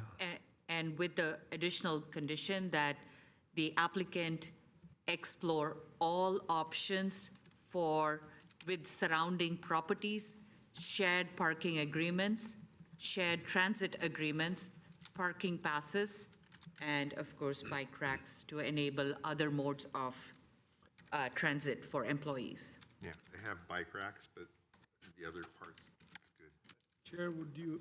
Chair, can I suggest a friendly amendment? Not a cheap solution, but multi-level parking comes to mind if that's a possibility in the squeeze space. So we should add that to explore in that same area. They could double the parking, if, so to say, right, if they multi-level park. So suggesting that there be a multi-level parking structure, it's very tight. Just 2 levels, right? They can, Oh, like stacked park yeah, stack park. or Yeah, that's possible. I was reviewing in my head the idea of tandem, but it's not deep enough. No, it's not. That's why when I thought that only first went, but also Okay. All right. Mechanical parking lifts? Yeah, mechanical parking, yeah. lifts, and including additional mechanical parking lift consideration. That's it. Open to friendly amendment, and there's a motion. Looking for a Does second. the seconder agree? Commissioner Crutchlow already agreed with the original motion. Agreed. And for clarification, the language that you have added as a condition, this is a direction to the applicant to explore these options. Do you want to tie it to city staff at all? Applicant shall, provide a plan for alternative transportation methods, as you've described, to the satisfaction of the Director of Community Development? Absolutely, and actually, since the variance rests with us, I would say ahead of the resolution to rezone going to City Council, that this plan actually become part of the approval with the full application and rezone, even though the variance is the is the reduction and approved by Planning Commission. I hope the recommended conditions of approval are built into the use permit and rezone with City Council approval.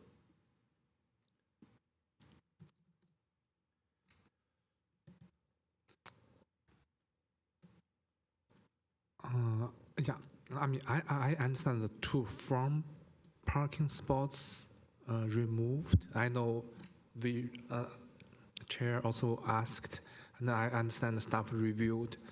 Is it possible to review that to see? Is it possible to keep those 2?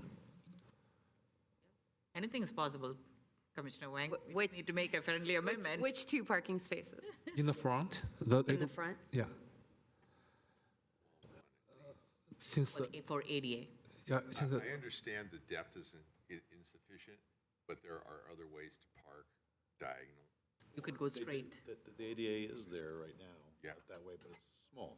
Yeah. Then you have the 2 parking spaces, so then I would assume that they could bind them in some way.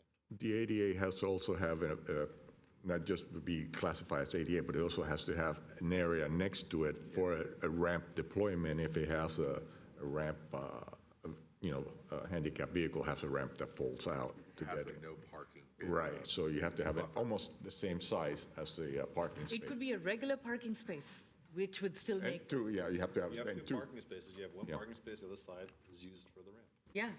It has to be on the right-hand side.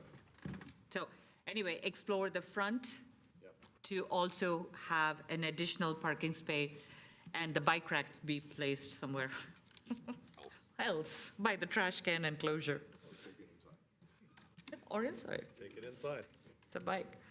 Okay, I think we all got the concept behind it. Thank you, Commissioner Wang.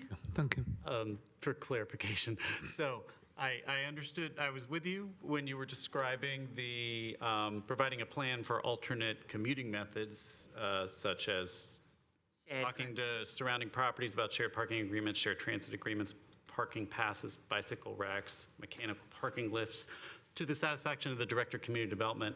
But then when you were talking about, And ahead of city council. It should yeah, become. oh, and in advance of the city council meeting, yes. Correct. And to explore the 1 to 2 additional parking spaces in the front of the building that appropriately resolves, meets requirements, even if it's not fully ADA. We have 1 ADA, but additionally look for an opportunity to have an ADA stall or an additional parking stall, even if it's not the full depth, to have 1 additional in the front. CEO or the best employee can. Yeah, exactly. Employee of the month, CEO, yeah. So this second part would be basically looking at a minor redesign of the layout that the applicant would work with staff on. Correct, and city council. Prior to the city council. council. I mean, it is possible that, It's you also- know, if you add more parking spaces, then they need a minor modification or even a variance for the landscaping requirements. Explore is the word. Explore. Ahead of city council, so that city council has this recommendation from planning commission, and when they decide you have done all your due faith exploration, you will come up with it and say, landscape is a challenge, we explored it, ADA does not fit, parking does not fit, we tried removing the bike racks, putting it in the building, and here is an option for a Mini Cooper. I love Mini Coopers. The challenge is if we introduce something that would require a new minor modification or a new variance, then that's something that the planning commission has to consider it before it goes to council. So we just need to make sure that all the possibilities are considered right now. We might lose the necessary landscaping. We might lose the required bicycle racks in the front. And a potential loss of the full complete streets requirements. So, As I understood the bicycle racks, they weren't required to be in the front. They were required. So there are other locations that I saw on the plot layout that those bicycle racks could go without impinging on the parking. Yeah, agree. The bicycle racks can be moved. They are already providing bike parking inside the building, so Yeah. they can easily be moved. That is not an issue, I think. But just looking at options within that area where the bike rack is, whether an additional vehicle could be parked, not triggering an additional complexity with the variance being.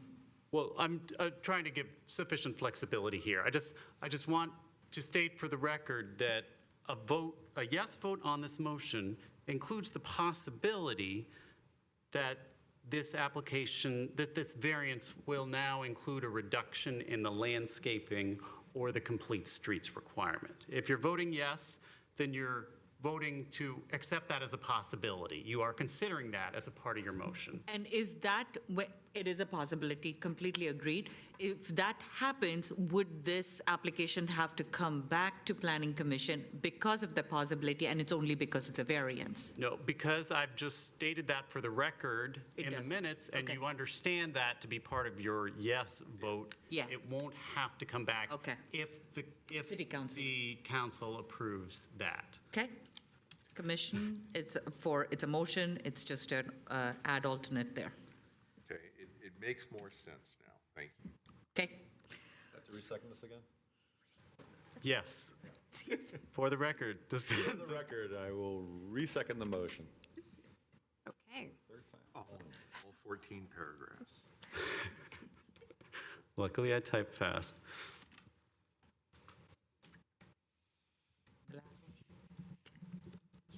Go ahead and cast your vote, please.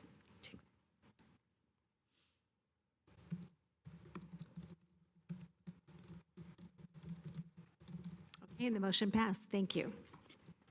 And last but not least, recommend adoption of resolution to City Council for approving the rezone from planned development to heavy industrial for the property located at 2201 Lafayette Street, subject to findings and condition of approvals, and ensuring that the number of employees do not exceed 15, because we will be aggravating any additional parking requirements. But I just want to make sure I threw that out there, because what if? Second. I think you need to be careful with that language. The number of employees can't be more than 15 simultaneously on site. You could have shifts. There's no problem with that. That's a good point, yeah. No, it stands. It stands with the understanding at any time. Chair, it's too much detail, but if they go to shifts, then they need to worry about the parking time that they have is 8 to 5. Yes. Right. So there are many There's complications. complications, I understand. So it's only 15 during the day, 15 during the day. during the week. When I went by there were more than 15 people there, and they weren't working on the building. They were doing stuff inside. So that's why our condition will go to inform them now of the status. And then So who's going to police it then? it'll be You are. code enforcement. Yep. Correct. Good luck. Okay? I am out of juice on my laptop.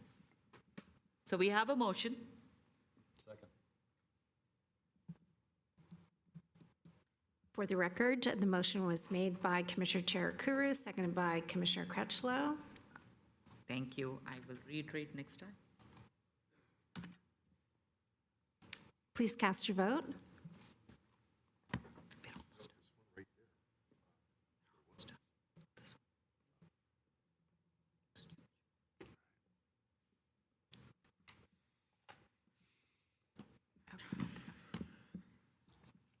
Thank you, and the motion passed.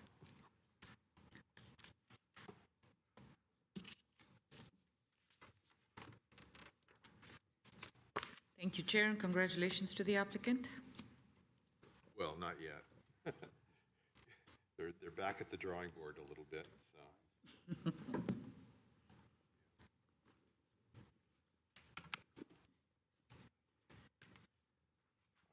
Yes, thank you very much, and we will definitely explore a few more options Thank you. before we go to the city council. Thank you. That's true, that is a condition, so clock started. I believe we are done with public hearings, these items.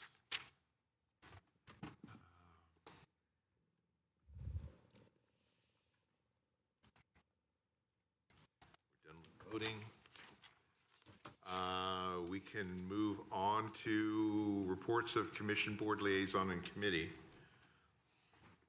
Announcements.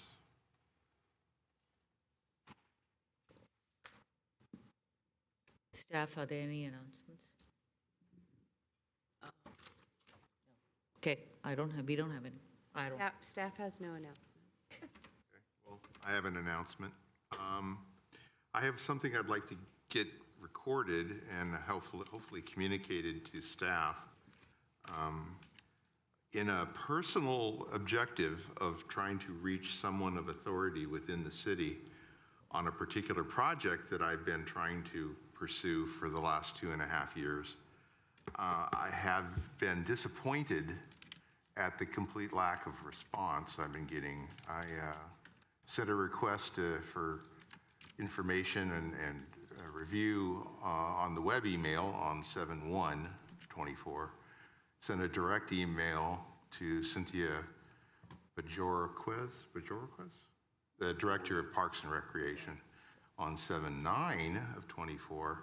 And then Commissioner Park forwarded my request through the city manager on 7/25/24. And we are now at 9/11 with no response, dead silence, and no resolution. So I'm curious as to what I'm possibly doing wrong to get somebody to put their eyes on this issue within the city, because I don't know any other mechanism to communicate through other than the 3 that I used. And if we can have at least a comment on that maybe next time as to what the appropriate level and path to communicate through to the city staff is for commissioners. And sadly, this has also been true of a neighbor who unfortunately wanted to remain anonymous, that had communicated or commented on something to the city with 0 response. Dead air is worse than no or yes. You know, complete silence, ghosting is not a good result for talking to the city staff. So that's my one concern, and I just wanted it somehow communicated to someone who might be able to address it. It would be nice to also hear back on what the mechanism is that they want to address it. Okay, so. I can do my best to get you an answer. If you had a request about planning staff, I could answer that for you. No, this was simply a request about a permit to fly a drone within city park spaces for a project to review usage and status of the parks. And this does require some form of permit from the city, not a generic permit that a user would apply for, a resident would apply for, since as it's for the city, by the city, that's not a permit situation, that's an approval situation, and it simply needs either Cynthia or the city manager or someone to draft a letter that says that activity is authorized under certain hours or for a certain duration. All right? I will pass on your comments, Mr. Chair. I am sorry to hear that you received no response. I will simply, for the benefit of the Parks Department, let you know that they have been severely understaffed for many months.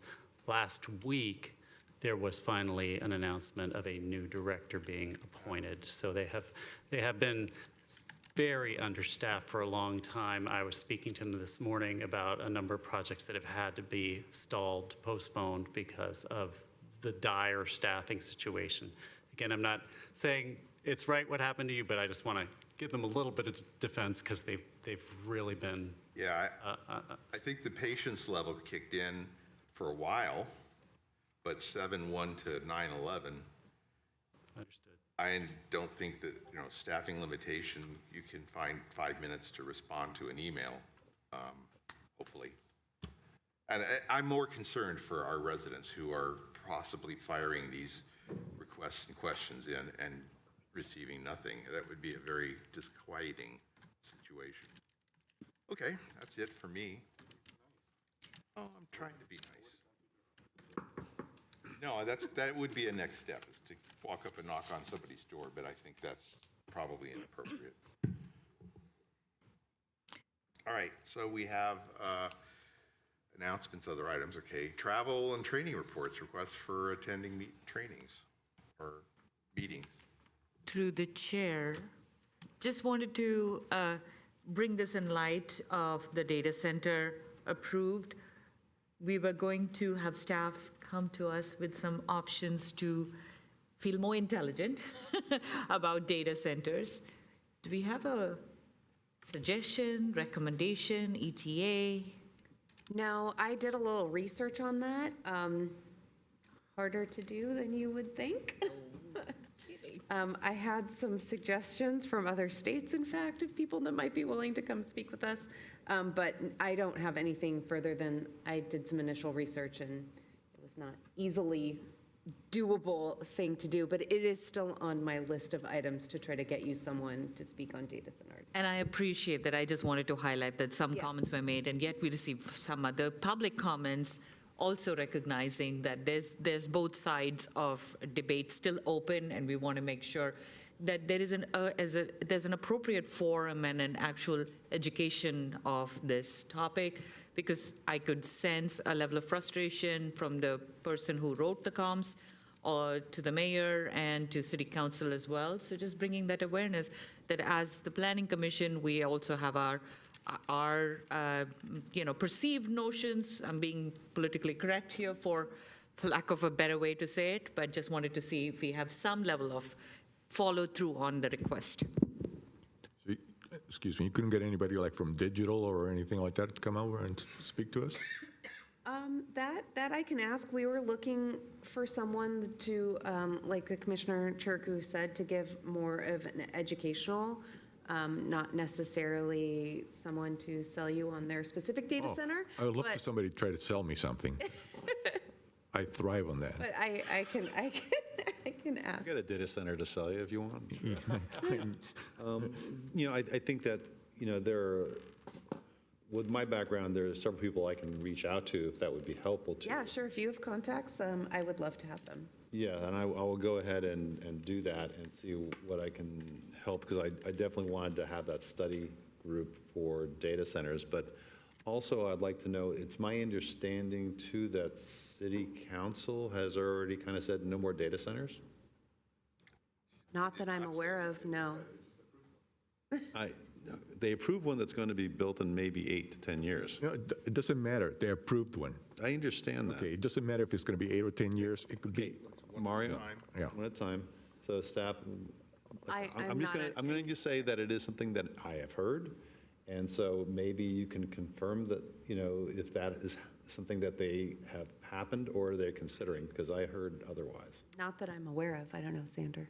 Well, they have not put a cap on the number of data centers, but what you may have heard is that the ability to add more data centers, there's a hard limit because there's no power to do that. So yeah, the one that was just approved cannot go online before 2030. So, let's add another. It'll probably be 2032. I don't know. So perhaps that's what you were hearing. Thereby reiterating some of our ongoing gut instincts, for lack of a better way. The cap on our electricity is defined by the data centers we have approved. Right. And not only that, we're having more residentials coming back. Right, but they're going to change potentially, they could change the power, and there's more power, and that could be used for whatever. So I do think that a study group would be good. Yeah. I think some clarification from city council would be helpful, so we have proper direction. And also the amount of land that data centers require. Well, my other side of this too is also, I would definitely like to know if every data center was turned on their diesel power generators.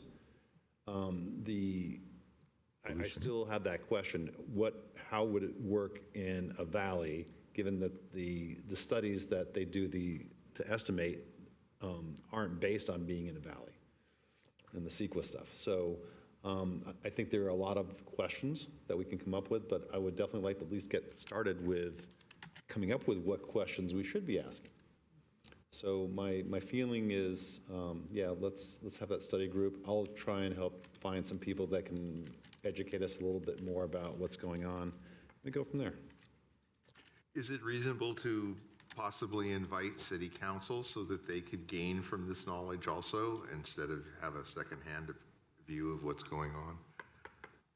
It's not required, but it would be nice if we could hand out an invitation to join the study session. You're looking at me. There's no legal impediment to doing no, so, I'm- except that we need to probably notice it as a joint meeting if Yeah, we're going to have I a think that majority of would the be helpful. council. And wait till after the elections. It's not a requirement, it's a suggestion that we give the courtesy of inviting them to become educated. I was somewhat surprised when our mayor felt confused and surprised that we were not in favor of the data center and did not feel it was necessary to reach out to find out why we were not in favor of the data center, but simply cast some doubt on our judgment by pointing out that we didn't. So maybe if council would like to know more, they could have the privilege of coming and talking to us as individuals or as a group. Well, I read that part in the news as well, and I would like to hear, straight from the council, if that was a correct statement or not. Yeah. Because I know when we had our wonderful dinner, I think we definitely made a point of making statements about what we thought of data centers and the challenges that we have. So I would definitely like to know if that statement was accurate. But inviting him for conversation and some other experts, I think, will be the way to go and get it done. But we need to do it and commit to getting it. So what's the process for getting a study group going? A study session or a? Study session? Okay. With a larger audience. I have what? Just need someone to give it. We have the person, okay. Yeah. I think that I'll make that discussion, and I'll ask, and if we can't find people, on the other hand, we can start without it as well. We certainly have enough education with what we've done so far, and we can at least come up with some questions that we want, city council to answer, that I think it's nice to have the expert, but I don't think it's absolutely necessary to get it started. But I definitely will make those calls tomorrow. If the commission has specific questions that they just want to start emailing to me so I can sort of list. One more thing, that study session, as so said, it should be televised so the citizens can log in and see it, nothing behind closed doors or anything like that. I want the public to be able to see and hear what's going on, so they're going to be more educated on what the data center. That's a standard process. Yeah, for study yeah, sessions. but no closed section type of meetings on that. Just a gentle reminder, please do email Ms. Xavier. Please don't copy the rest of the commission. Just a gentle reminder. I will respond confirming receipt of your email, yes. Individual emails back and forth, not to the group.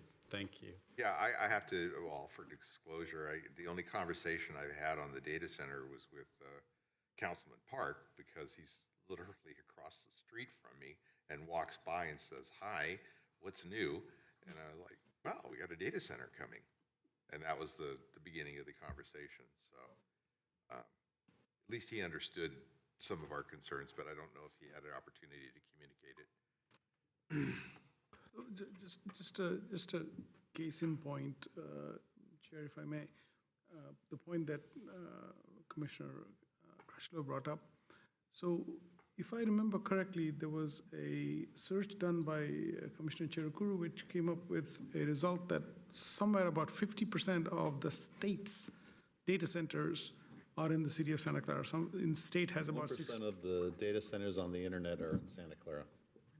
So that's another big number. But let's say the state had, I thought you came up with some 60 plus, and we in Santa Clara, city of Santa Clara has 30 plus. So that's, 54, we are 60 plus, there's total about 70 elsewhere. okay, then that's even bigger ratio. So just think about that for a second. So we have, every single data center has these diesel generators that would replace their electricity requirement for a period of time, should that arise. But they have to test it. They test it 2 or 3 times during the year. No, during the month. During the month. Yeah. Usually it's twice a month, I think. Yeah, 15 days. twice a month. Yeah. Times 32 or times this much, right? So just the testing of the diesel generators is blowing smoke into our very faces. A noise. In terms of a cumulative approach there, right? I think this business of evaluating these kinds of things individually is just ends up being flawed, and we get to approve all these things without considering the cumulative effects. So, Well, not only is it flawed, it's also, you got to, Well, everybody, there's a lot of companies that have diesel generators as backups, so it isn't limited to data centers. considering this isn't on the agenda, Raw. and this is a discussion that would be really appropriate for a study session. Yes. We probably should contain our conversation to getting it on the agenda in a reasonable time. And Thank you, sir. Your help, thank you for looking into it. And I'll do similarly and see if I can find someone that can speak with Promise an not to email you directly. experienced point of view. I mean, I could speak to it, but I am not credentialed, so for that. Okay. Okay. Thank you, Chair. I could see Xander's eyes looking at me going, you can't do this now, so. Was it the vein popping out of the forehead again? Blaring. something like that, yes. We have learned a little bit about, appropriate Yes. conversation and so forth. I think that you did gather, though, that there's a very group effort interest here to see this happen. There is no ambiguity on No that ambiguity in the fact that we'd That like we to see thank this happen. And have it well communicated to the council so that they can comment and be a part of it. Was there anything on travel? Did we cover that? No, we haven't tried. I think we had a retro on some upcoming not CEQA, There's nothing to be approved. APA trainings. Yeah. Yeah. Who's going? You? We did last time. No, who's going? Who's the person going? The Riverside? Oh, thank you. Nice to. No, thank you. Commissioner Wang is registered.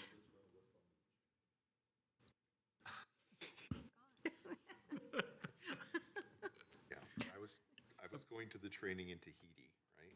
Is that, You see, I'm going to the one, New Jersey, okay?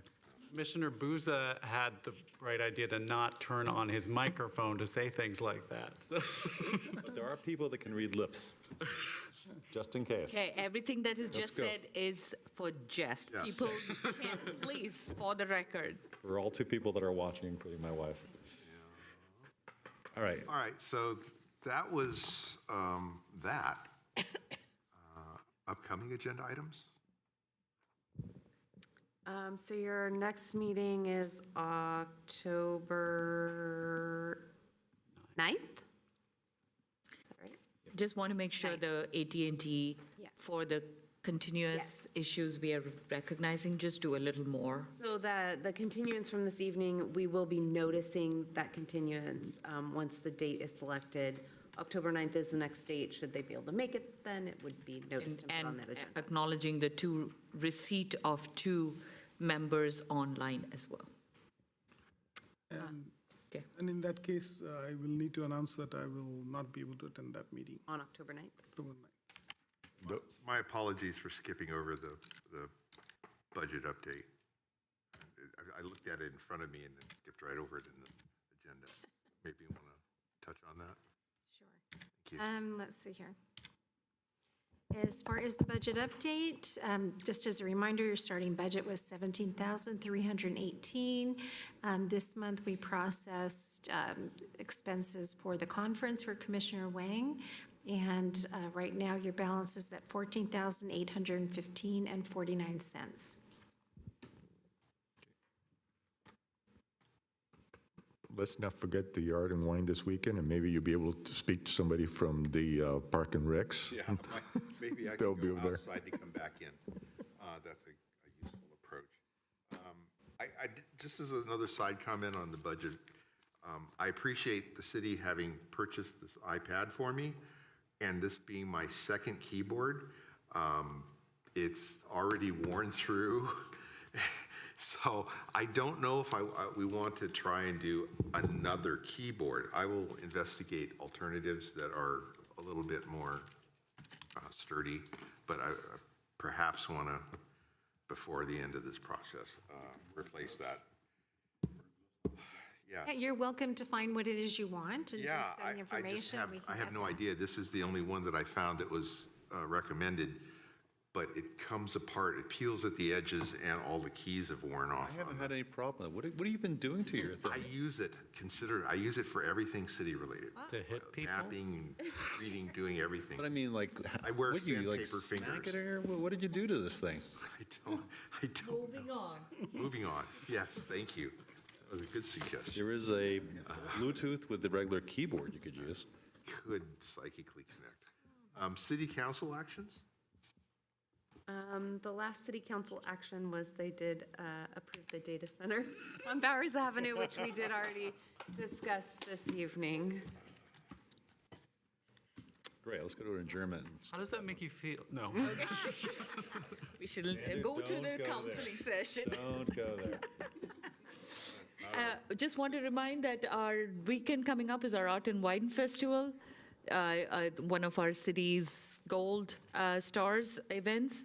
I was also invited, and I didn't know that there was. There is a free speech booth hosted by one of our very precious community members and the Downtown Task Force members. So just wanted to share. Please come on over, have your free speech there. Also, during that visit, you can see the new park that was opened, the new play area for the kids. Apparently, they managed to stage their photo op and get the ribbon cut. So it's available to anyone with children that wants to come and play on the new playground. And don't forget the beer and wine, and support the Rotary. Sure. There's a lot of things to see there. I've been there every year. You can see me there. And I Not live a drinking, block but away, so I will be there. pouring. Okay. I don't think there's anything else, so we can proceed to adjournment. Move to adjourn. Consensus? Great, thank you. Thank you. All right, thank you very much. I have to hammer. Commissioner Wayne.